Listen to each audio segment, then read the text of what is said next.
Hi everyone, I'm back with episode 15 for She Who Hears. I'm going to be reading from the book of Joshua today for context. In chapter 5, this is after Israel has went to battle against Ai, but failed. And I'm going to be in chapter 6, where this is after Israel has gone back into battle against Ai and have succeeded. So chapter 5, verses 13 through 15. Now when Joshua was near Jericho, he looked up and saw a man standing in front of him with a drawn sword in his hand. Joshua went up to him and asked, "Are you for us or for our enemies?" "Neither," he replied. "But as the commander of the army of the Lord, I have now come."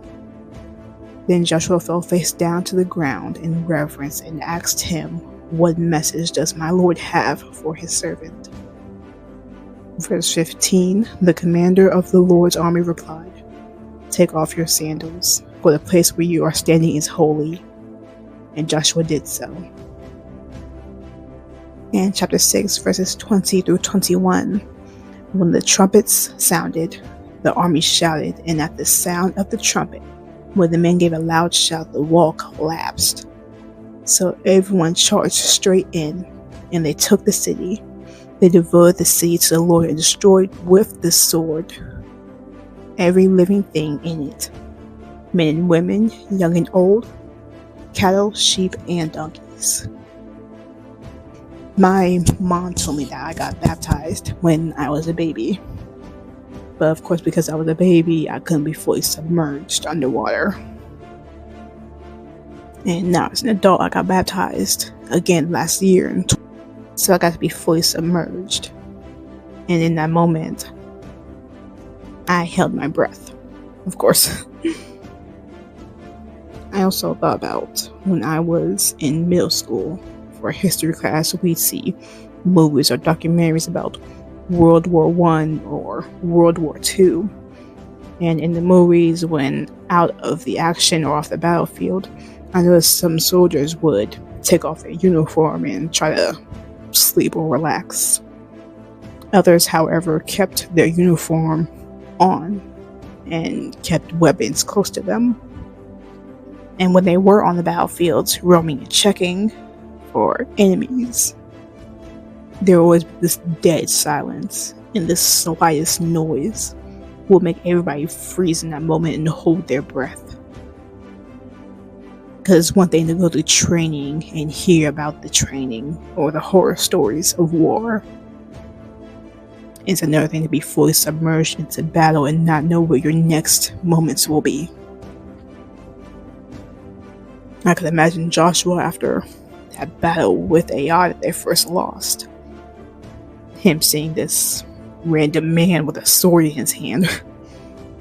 He must have held his breath in fear in that moment, before asking if he was for them or for their enemies. And I didn't understand why the commander of the Lord's army already had his sword in his hand. Because he knew, I'm sure, that it was going to be Joshua that he was going to be seeing and speaking to. And I think it was to symbolize the need as God's children to always be prepared for war or attack against the enemy. And I think it's this critical indication to constantly make sure our armor of God is always on, and not to take it off even for a moment, even in the midst of us holding our breath out of fear. Even though we know that the enemy is always lurking, waiting to kill, steal, and destroy, we have to keep our armor on.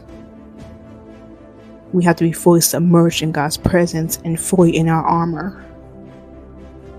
And that's not to say that we'll be alone in our battles. Because even Jesus, before his crucifixion, before the Pharisees and the religious leaders took him away to be crucified, and the disciples were ready to fight against them, Jesus stopped them and basically said, "Don't you know I could ask my Father to send many angels to come on my behalf and save me?" I think the main things I took from this was to stay fully submerged in God, even when there are moments that I feel the need to hold my breath. keep our armor on. And know that the same angels that would have gone down to save Jesus are the same ones that God commands to protect us.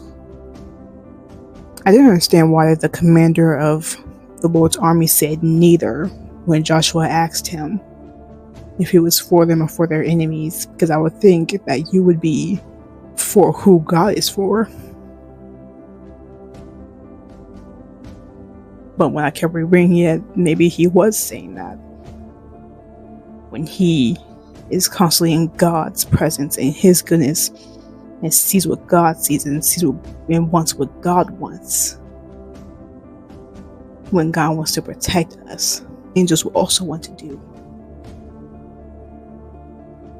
It's funny, I remember always hearing older women kind of say this saying of, you can take the girl out of the hood, but you can't take the hood out of the girl. But whatever that girl was going through in that hood or in those environments, as God is changing us and developing us and making us grow, whatever is in our new environments, we cannot take our old into. Any old bitterness, hatred, anything that God does not want in that new environment for you, we'll have to learn and allow Him to change us, because we cannot take our old into our new. We have to be in our positions to fully surrender and stay in that heart posture of surrendering.